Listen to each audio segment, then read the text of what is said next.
ज्या सुखा कारणे देव वेडावला, ज्या सुखा कारणे देव वेडावला,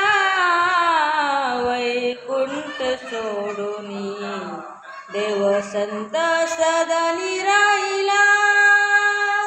वैकुंठ सोडूनी देव संत सदनी राहिला।